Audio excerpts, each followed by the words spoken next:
Tá gravando? Tá gravando. Beleza. Olá pessoal, aqui é o professor Taiguara. Eu vou gravar uma pequena aula de transferência de calor para vocês, que basicamente resolver um exercício aqui no quadro, fazendo apontamentos sobre aspectos teóricos que são relevantes para a gente, tá bom? Desculpem qualquer improviso, qualquer coisa, é a primeira vez que nós fazemos isso aqui, beleza? Olha, nas transparências isso aqui aparece como o problema da maçã. Na verdade o problema do resfriamento da maçã, mas eu vou fazer uma outra montagem e vamos ver no que dá.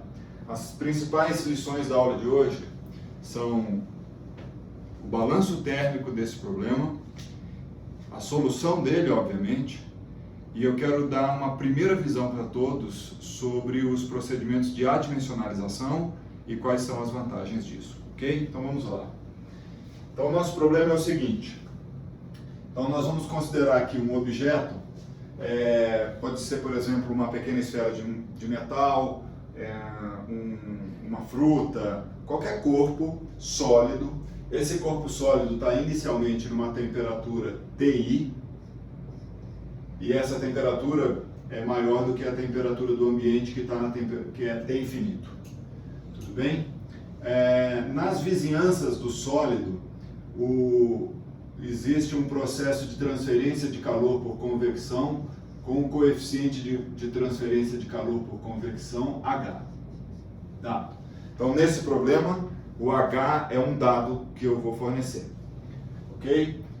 O que nós queremos fazer? Eu quero determinar como que a temperatura do corpo varia ao longo do tempo. Joia? A primeira parte do problema é fazer o balanço térmico do objeto, da esferinha que está lá. Então vamos lá. Lembrando, a formulação de transferência de calor quase sempre começa com a primeira lei da termodinâmica. Então, se você aplicar a primeira lei da termodinâmica para um sistema, sendo o sistema esse pequeno objeto, ela nos diz que a taxa de variação da energia do sistema em relação ao tempo é igual ao calor trocado menos o trabalho realizado pelo sistema. Como não tem trabalho sendo realizado, é a taxa de calor que sai desse corpo, ok?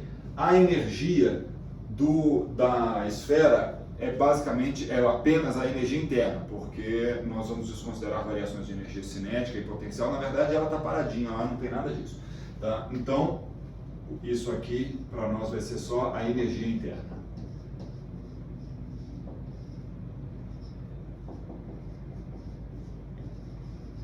E inicialmente nós vamos considerar a transferência de calor apenas por convecção. No final nós vamos incluir também a radiação. Então, se isso aqui acontece por convecção, quem nos socorre é a lei de Newton do resfriamento. A lei de Newton diz que esse Q ponto aí é igual a menos. O menos é em função dessa temperatura do corpo ser maior que a do ambiente. Então, este calor aqui, ele sai do corpo e vai para o ambiente. Então, ele é menos H, que é o coeficiente de troca de calor por convecção, vezes a área superficial do objeto, da nossa esfera, que multiplica a temperatura dele menos a temperatura do ambiente. Nós estamos fazendo uma hipótese importante aqui. A hipótese importante é que a temperatura do corpo é a mesma em todos os lugares. Ou seja, do ponto de vista da temperatura, ele é sempre homogêneo. Ela vai variar ao longo do tempo, mas não varia entre as posições interna e a superfície do corpo. Muito bem. Juntando tudo isso aqui, nós aterrissamos aqui, ó, em du dt é igual a menos H vezes a área que multiplica T menos T infinito. A energia interna, sendo esse um corpo incompressível, essa energia interna aqui, a gente sabe que pode ser calculado como sendo a massa do corpo vezes um calor específico que multiplica a temperatura do corpo.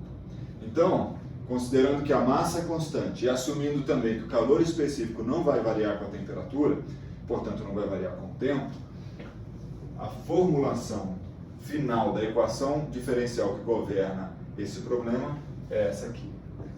mc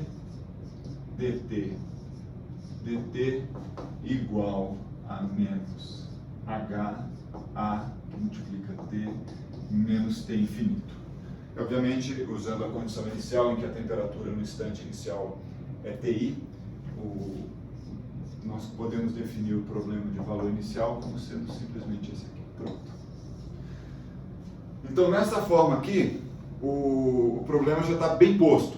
Nós temos a equação governante e temos a condição de contorno necessária para resolver a equação governante. Então, em tese, nós já podemos sair, integrar isso aqui e determinar como que a temperatura varia ao longo do tempo.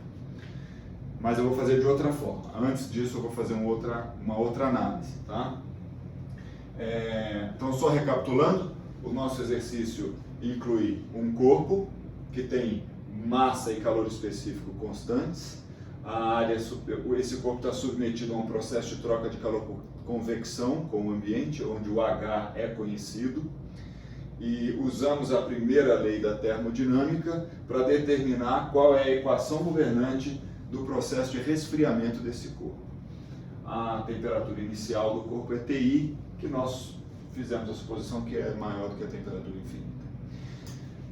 Então, isso foi o balanço de energia e a equação governante. Agora eu quero falar sobre a adimensionalização do problema. Na forma como ele está, esse problema tem muitos parâmetros. A gente pode tentar contar. Quais são eles? A massa do corpo é um parâmetro, o calor específico, o H, a área do corpo também, a temperatura final, a temperatura do ambiente e a temperatura inicial. Quer dizer, em tese, esse problema, a curva de temperatura vai depender de todas essas variáveis. O que nós queremos fazer com a adimensionalização é normalizar o problema, de maneira que eu possa resolver identificando realmente os grupos ou os parâmetros que de fato têm importância e que precisam participar da solução do problema diferencial. Tá? Então, com o tempo a gente vai ficar bem prático nisso, mas o que significa adimensionalizar? Adimensionalizar significa escolher temperaturas características, nesse caso, e um tempo característico. As grandezas características têm que ser constantes.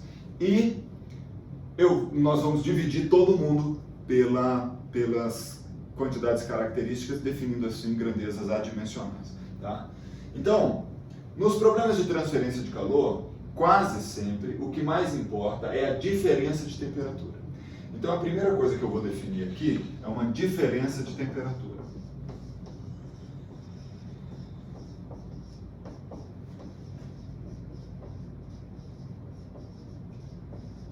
Vou chamar a minha diferença de temperatura de θ, e ela será simplesmente T, que no nosso caso é uma função do tempo. Eu vou explicitar aqui para ficar bem claro, menos T infinito. Tá? Então, olha que legal, ainda não é adimensional, porque θ tem unidade de temperatura, eu só fiz uma diferença, ele é só diferença de temperatura.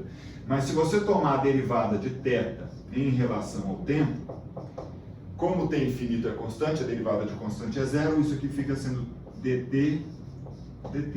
Ora, isso quer dizer o seguinte, que nós podemos substituir a derivada da temperatura pela derivada da diferença de temperatura. E a equação governante fica simplesmente mc dθ dt igual a menos HA, e aqui é exatamente o θ, a diferença de temperatura, θ.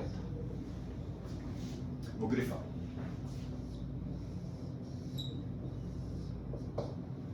Olha que interessante, só de escrever o problema na forma da diferença de temperatura, ele já fica mais simples, né? Obviamente, nós também precisamos mudar a condição inicial. Então, a condição inicial escrita para o novo problema, como o problema agora é em θ, eu preciso determinar quem é θ no instante inicial. Ora, as θ no instante inicial é simplesmente TI menos T infinito, não é? TI menos T infinito. Pois bem? Então, esse problema agora é que nós vamos adimensionalizar. Vou aproveitar esse pedacinho de quadro para definir aqui as grandezas características. Está aparecendo? Uhum. Então, nós vamos definir as grandezas características. esse problema tem duas variáveis importantes, né, para nós. A diferença de temperatura, que é o que nós queremos determinar, e o tempo. Tá bom? Então, de determinar a diferença de temperatura característica é fácil. A gente pode... A grandeza característica é alguma grandeza que tem significado físico para o problema. Que ela vai definir, por exemplo, qual é o instrumento que você ia comprar para medir num laboratório o fenômeno que você está estudando. Então, por exemplo, de forma muito objetiva, nesse problema, a diferença de temperatura característica é seguramente Ti menos T infinito, certo? Vamos supor, se essa diferença for de 100 graus, eu espero ver variações proporcionais a 100 graus. E é por isso que ela é a grandeza característica. Tá? Então, a diferença de temperatura característica nós vamos fazer como sendo Ti menos T infinito, que eu vou chamar de θi. Tá certo? Porque esse aqui é o próprio θ. Agora, é um pouco mais difícil determinar quem é o tempo característico. O tempo característico não é tão evidente nesse problema. Tá? E muitas vezes, quando alguma coisa não está evidente, quem nos socorre é a equação governante.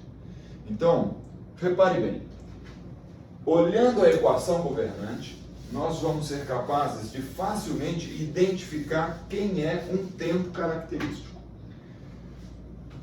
Se eu passar MC dividindo aqui para o outro lado, e eu vou escrever isso aqui, mantendo todo o grupo que vai ficar multiplicando o θ no denominador, olha como é que fica a equação. Você pode reescrever essa equação como sendo dθ dt é igual a menos θ, vou manter o θ no denominador, e no numerador, perdão, e no denominador eu vou colocar MC dividido por HA. Repare bem que isso aqui, essa equação, é precisamente essa aqui, só com um rearranjozinho, tá bom? O que é interessante? Se você olhar bem para essa equação, o numerador aqui dela, como pelo princípio da homogeneidade dimensional, né? O numerador dessa equação aqui, desse lado e desse lado aqui, é temperatura. Portanto, o denominador tem unidade de tempo. Então fica bastante claro que essa quantidade que vai no denominador, que tem unidade de tempo, pode ser empregada como tempo característico. Porque primeiro ela é constante, e as grandezas características têm que ser constantes, porque nós vamos usar para normalizar o problema, e ela tem unidade de tempo e aglomera uma série de propriedades ou de parâmetros, não propriedades do nosso problema. Então, usando a equação governante, eu pude perceber que essa quantidade aqui, ó, tem unidade de tempo e nós vamos usá-la como tempo característico do problema. Tudo bem? Observe que até agora a gente só fez conta algébrica, não resolvi nenhuma equação diferencial. O que é a dimensionalização, então? A dimensionalização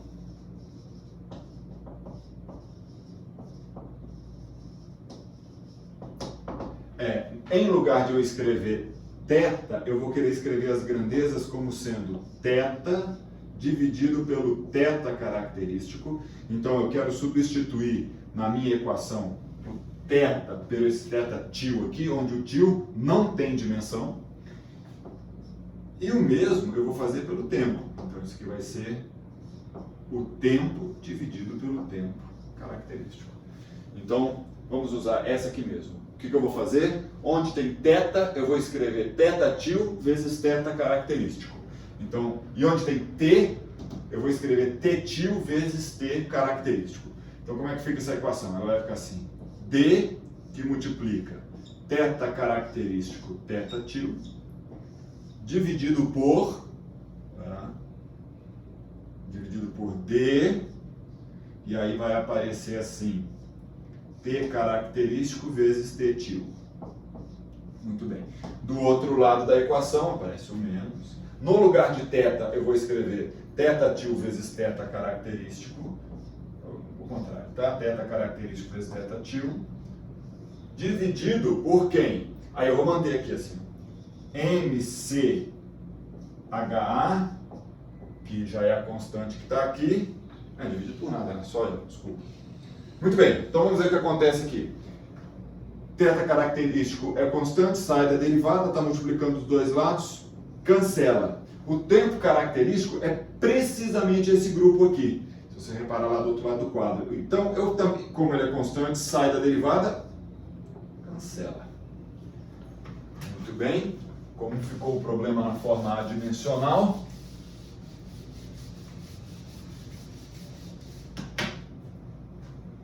Ele ficou dθ til dt til igual a menos θ til. Porque cancelou todo mundo. Dθ til dt til igual a menos θ til. Falta a condição inicial. Tá? Vou fazer a condição inicial aqui. Ou seja, como é que ela era? Né? Era assim, θ em 0 era igual a θi. E isso aqui nos leva para onde? Quer dizer que onde tem θ eu vou substituir por θ característico vezes θ til. Então isso aqui vai ficar assim, θ característico vezes o θ til. E na condição inicial ela é θi. Mas se você observar bem, o θ característico é o próprio θi. De maneira que esse grupo aqui, ó, também cancela e o θ til inicial, faltou o zero aqui, tá? É igual a 1.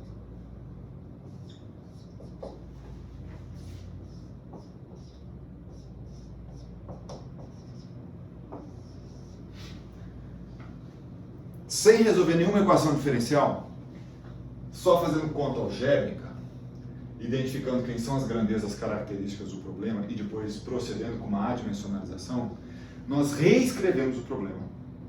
Na forma adimensional, se você quiser agrupar todas as informações, você pode simplesmente dizer que θ til é, na verdade, T menos T infinito, que era a diferença de temperatura, dividida por Ti menos T infinito, e que o T til é, na verdade, o T dividido pelo tempo característico. Se você pegar isso aqui e dividir pelo tempo característico, vai ficar o seguinte, vai ficar HA por MC vezes T. Então, as grandezas θ til e T til significam, respectivamente, essas quantidades. Só que o problema diferencial agora não tem nenhum parâmetro. Não aparece massa, calor específico, coeficiente de transferência de calor por convecção também não aparece nada. Ele é um problema diferencial, que não tem nenhum grupo, nem um parâmetro aqui, e θ zero igual a 1, também tudo número já está definido. A gente só precisa resolver esse problema, então eu vou resolver agora vai ser a parte mais fácil, que é resolver a equação diferencial, tá? Então aí cada um resolve a equação diferencial do jeito que sabe, eu vou resolver do meu jeito aqui. Então do meu jeito é assim, ela é plenamente separável. Eu vou escrever θ til dividido por θ til, passei o θ til para cá, é igual a menos dt til. Integra dos dois lados, essa integral aqui, isso aqui vai dar o termo ln de θ til igual a menos t til. O ln é o logaritmo natural, tá certo? Muito bem, vou só escrever aqui, ó, que eu integrei.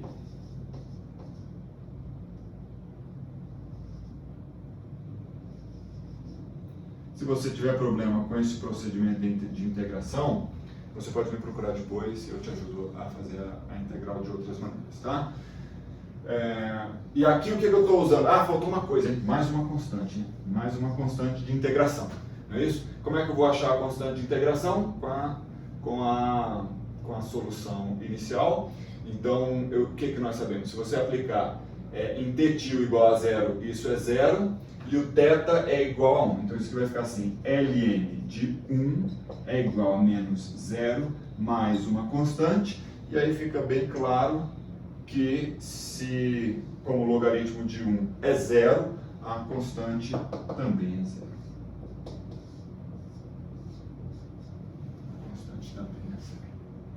Beleza? Então, qual é a solução do problema?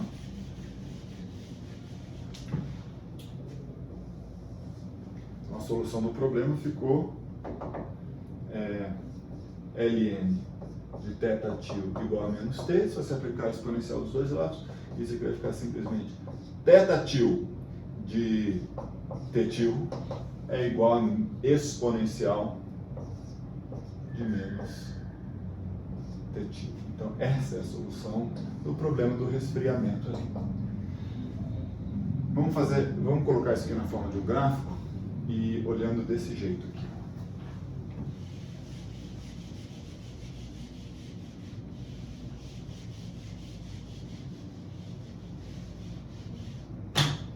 Vamos lá. Vou colocar na forma de um gráfico isso aqui e vou reescrever as quantidades. E vou reescrever as quantidades na forma dimensional. Então, θ é, na verdade, t menos t infinito sobre ti, menos t infinito. Então, isso aqui, ó, está no eixo das abscissas, no eixo das ordenadas, e aqui no eixo das abscissas, a gente tem HA, que multiplica o tempo, dividido por MC. E a solução é essa exponencial aqui, ó. Então, em t igual a 0, ela vale 1. Pode ver, né? Exponencial de 0 é 1. Então, em t igual a 0, ela vale 1. E ela decai com a função exponencial. Em t infinito, ela vai para 0. Tudo bem? Então, esse número aqui é o número 1. Joia? Se você quiser, você também pode escrever assim, que t menos t infinito, eu vou escrever ela bem assim, t é igual a t infinito mais, esse aqui é t infinito, como é que é? Isso aqui, mais ti menos t infinito, estou só substituindo tudo lá, vezes a exponencial de menos HA MCT, tá? Eu gosto de chamar isso aqui de isso aqui é o inverso do tempo característico, né? Então, sempre lembrando que isso aqui é o tempo característico elevado a menos 1. Beleza? Bom, pessoal, eu vou dividir esse exercício em mais de um vídeo, porque como eu nunca fiz isso antes, talvez seja seguro para eu não comprometer uma gravação mais longa. Então, eu vou parar agora e continuo já já.